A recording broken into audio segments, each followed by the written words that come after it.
Okay, while this loads, we'll get ready to start talking about this. Um, let's see. Stay curious. What questions do you ask when you are doing your research projects? Now, right now, 2020, we're not going to be doing a lot of research projects, at least none that are going to be really in depth like we've done in the past.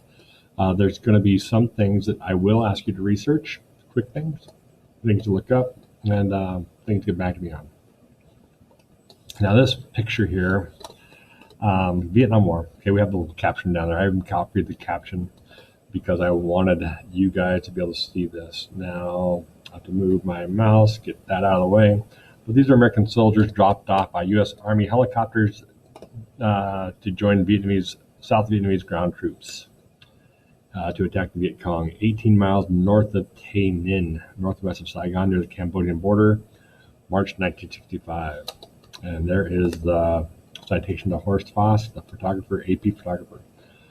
As a kid, I was born just a couple months after this picture was taken. But as a kid, I saw Vietnam War news stories all the time on the news. Okay, and I didn't watch the news a lot as a kid, but if my dad came home or my mom had the news on, you would see people's faces. They would frequently come on into the, who had died that day. They'd give the name, where the person was, where they were fighting in Vietnam, that sort of thing. And so I had questions all through childhood. My questions were, where is Vietnam? Why is this place at war? Why are we fighting there? All those questions. And so this really helped shape how I started to think about history. I saw history or the events around the world as something to learn about. And so I was curious, and it actually helped propel me into teaching here at middle school because I wanted to know about Vietnam. Okay. Now, what interests you? Okay, I have another picture up here, and I'll tell you about that picture in just a second. But what interests you? Research, when you're doing research, it's a conversation that you're going to have with the subject. Okay. So my first question was, what is Vietnam? Where is this? What is it going on? What's going on?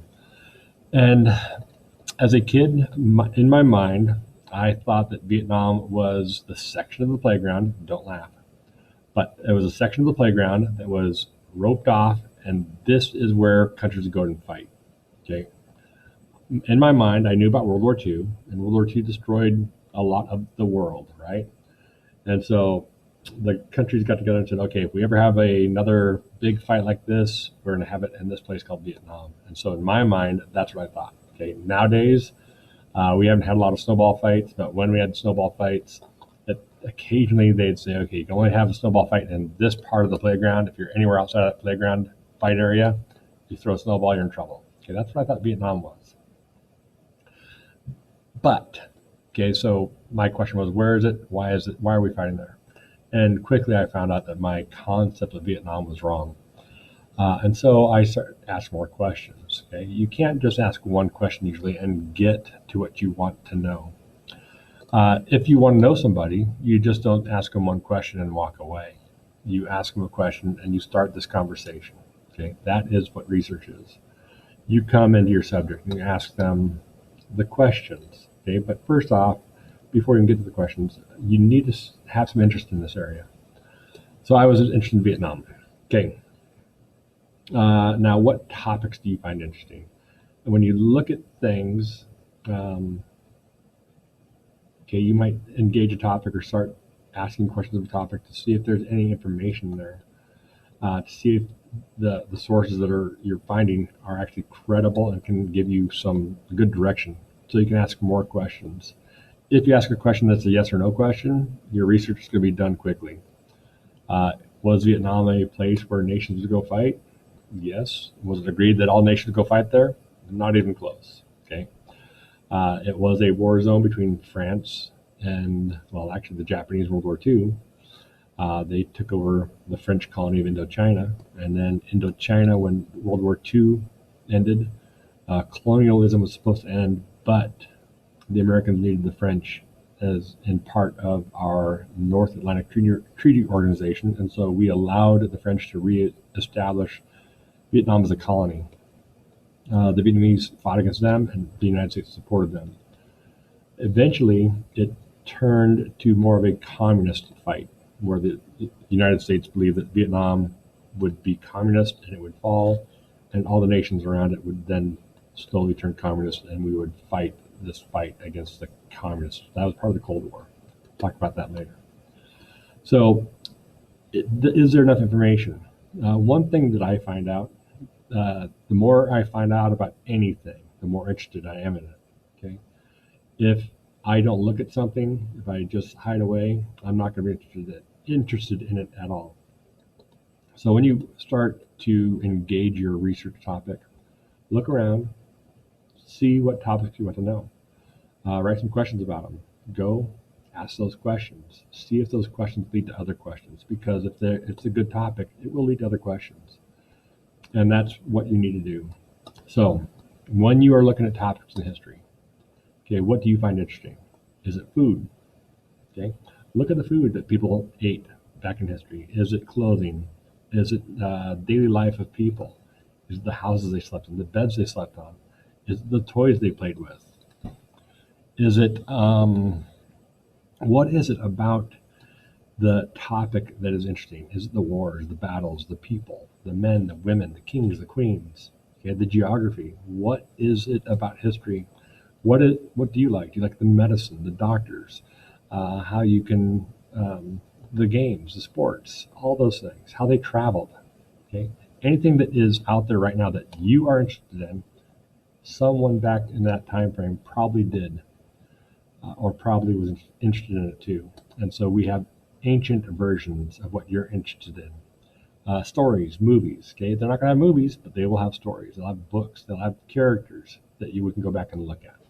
So that's what you got to start doing, is start thinking about the topics in history and what actually interests you. Now, the hardest stuff. Oh, wow, right there next to Zeus. The hardest stuff, most kids in sixth grade want to study about Zeus, the gods. Okay, avoid topics like gods in literature because, I hate to tell you, they're not real. Gods, literature, stories, they're stories. It'd be like me trying to do a history project on Harry Potter. Harry Potter is a character in a book. I would have to look at his, J.K. Rowling. That's a real person, the person who wrote the books. See where she wrote the books, see what inspired her to write those books. That's the story I would do. And so that's the story with gods and religion. Typically, in literature, when you look at Zeus, okay, there is not a real person named Zeus. There is not, and if there was, okay, there might be a person named Zeus back in history that the god Zeus is based on, but they're so far back in history that they're lost. Just like Gilgamesh. When we look at Gilgamesh, okay, there's a real person named Gilgamesh, but it's mythology. It's not, we don't have very much real content to that. And so it's going to be very difficult. Now, the stories are real. They are not true, but they are real stories. Okay, somebody wrote those stories. And so gods, literature, mythology, those are stories, and it's very difficult to pull history out of those. It's not impossible, but it's difficult. Now, I have had some kids do a good job with these things because when we look at Zeus, what is the message that he's actually carrying? What is it that he is trying to teach us? And that will reveal the culture of those people. When we look at religion, okay, I often tell you that we need to look at religion, the gods as creation of people, because then we can see how their values are reflected in their gods and their religious beliefs. What I need you to work on and focus on is history. Now, history is written by eyewitnesses, people that have been in the event and seen it, and they record that. Now, we have oral history, which is eventually written down, and we have written history. Some people say, no, it has to be written for it to be history. Now, there's also artifacts, things that we find that give us clues to history. Now, the more sources we have, the more historical it is. And so we can go back and we can pull these things out and say, oh, okay, it'd be scary if somebody found this and thought that this was super important to me or not important to me. It's a toy. Um, so when you look at history, you need to deal with things that are solid. Okay, Zeus is not solid. Now religion. Here's another thing. The very bottom point I have down there. Don't pick a topic based on your own religion. Typically, if it is our own religion, it is too close to us, and we will ignore evidence, both for and against. Um, if I want to prove something, okay, I'm going to ignore evidence that disproves it. Okay, and so my biases will overwhelm my ability to evaluate the sources. All of us have biases.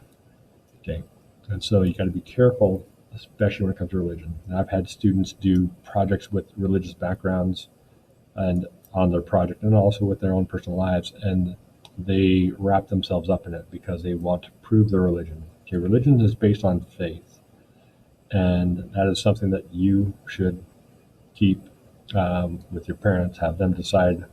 Your parents, your religious leaders decide on what those beliefs should be.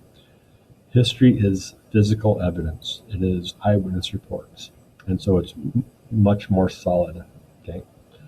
Now, religion might reflect people's values, and so we can look at it that way.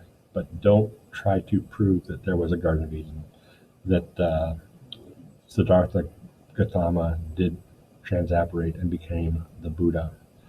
You don't want to try to prove an aspect of religion because it probably will not happen. Questions to ask. Now, the first question you ask, okay, you should have questions. And one of the first questions is who? Okay, now I don't know what topic you might have, but when you look at questions, okay, you need to start asking who was the important person. Ask concrete questions too, because the concrete questions will lead you to other questions. Concrete questions are going to be how big was it? When was he born? How tall was it? Where was it located? All those things. So, what happened? Why is this person important? And what happened where this person was important at? Where were they at when this happened? Is it something that we can still go back and visit? The myth of the Trojan War has moved toward history because an archaeologist named Schliemann looked at the location in the Battle of Troy and identified a location that matched the location described by Homer. And he was actually able to go out there and find a city that was destroyed by a fire. And so that city is now known as Troy. Now, you got to be careful because we can't just look for things that will confirm our biases. We have to look for things with an open mind and see what they actually fit. Okay, when did it happen? These are questions that we need to ask. And you don't just ask one question, but you keep on asking those questions. Now, another trick when it comes to ancient history, okay, you can't be too specific with the questions. Like, what did they have for dinner on this date? Okay, we're not going to be able to find that. You can't ask a question like, who built this little house here? Or who killed, who had the final blow on Julius Caesar? Who killed him? Okay, we aren't going to find those things. And so you frequently have to take a step back and ask more generic questions, broader questions, questions that will give you a bigger pool to pick from. Okay, now an example I have there is, you can't ask who carved the Parthenon. You may not find the answer there. Actually, you will. If you type in the artist who carved the Parthenon, they will actually give you a name. Okay, but it's only one name, but one guy didn't do all those carvings. He probably did many of them, or probably had a lot of helpers that helped him start them, and he probably came along and finished them. And we don't know any more information than the person's name. And so you want to be able to go beyond those first few questions. You don't want to just ask, single answer questions, because you need to expand it. You need to fill the topic out quite a bit. Let's see. Converting your answers to a claim or to a thesis. Let me move my picture there, because that's eventually what we really got to get to. You will need to convert research questions into a thesis or a claim. Can I use thesis and claim as interchangeable words? It's an argument. You're going to say why something happened. Okay, and this is where the using the historian worksheet, thinking like a historian worksheet helps, because this gives you significance of why something's important. Okay, is the death of Julius Caesar a turning point in history? It could be. We need to look at that and see what is that turning point? What are we turning away from and turning toward? Okay, what caused this to happen? Is there a direct cause? Did somebody do something? Okay, what effects did it have in the future? Oftentimes we'll find a small event and we can see how it affects future choices. Okay, the death of Caesar, it affected who ruled later on in life, because the people who killed Caesar did not end up ruling. Now there could be other turning points between the death of Caesar and whoever came in to rule after him, but we can follow those through and we can follow that cause and effect chain to see what happened. Okay, is this event a pinnacle for society? If you're looking at like the pyramids in Egypt, okay, is that a pinnacle of society? Do they have multiple peaks? Okay, are the pyramids just one of the peaks, one of the things that mark it as a great civilization? Now, are there things that we still do now based on what they did back then in that era? You'll be surprised that many of the things that we see, eat, worship, the stories we read are repeated. They change, yes, but they also repeat. So we have change continuity, and we have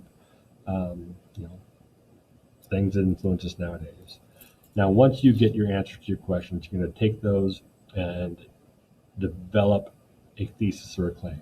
Okay, you can't just step into a situation, historical situation, and say, I'm going to prove this to be true.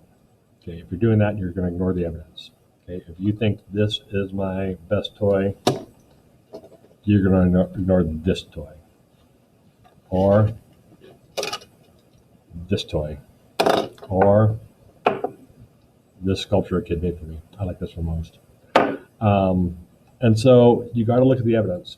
Okay, you got to let the evidence talk to you and help you develop that thesis and claim. Okay, you can say Mr. Thornton had a lot of toys. He's kind of crazy, kind of immature. That's fine. I don't care about that. But then you use that thesis to develop that theme or framework that ties your entire project together, and make that thesis your guide, or make your thesis the guide to the evidence in your project. So you go back and you identify the pieces of evidence that lead you to your beliefs. Okay, and base your claim on the evidence you discovered. A thesis is not a fact. Okay, you can't say my thesis is Mr. Thornton has 4 toys on his desk. That's a fact. They're here. You need to tell me what those 4 toys on my desk, what they mean. Why are they important? Are they important? Are they just here because he likes to have things to touch, to hold? Okay, some of us do like to have tactile things, right? So, developing research questions, number 1. Number 2, developing a thesis. We'll talk about developing projects later on. If you have any questions, shoot me an email.